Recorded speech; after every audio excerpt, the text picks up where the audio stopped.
Recording studio Delhi.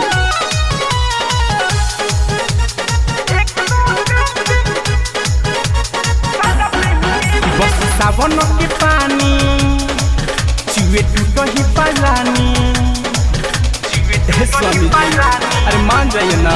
बस सावन के पानी चुए टूटो ही पालानी। अब कहाँ से लियाई भांग बीन बीन। एक दो तीन तीन गाजा पीही गिन गिन। एक दो तीन तीन गाजा पीही गिन गिन। हे स्वामी जी मान जाइए ना।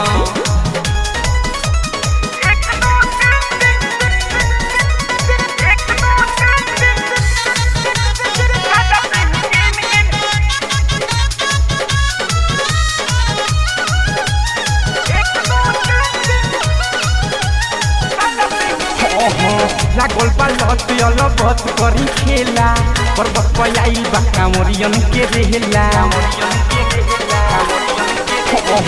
लागल बा लत अलबत करी खेला। पर्वत पर आइल बा कांवरियन के रहेला। जाने कहाँ रोहिणी रौरा लेली।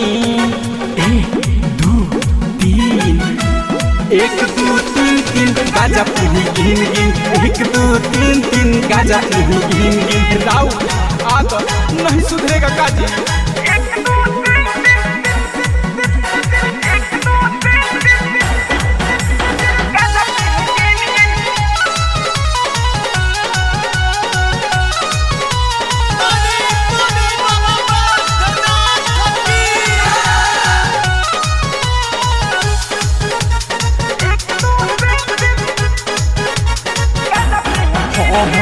नाथो के नाथ होई ऊपर से दानी।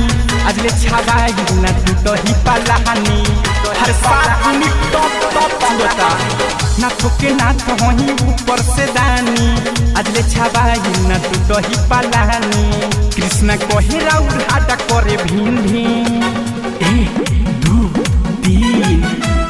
एक दो तीन तीन गाजा पीही गिन गिन। एक दो तीन तीन गाजा पीही गिन गिन। नहीं हो चल जाएगा।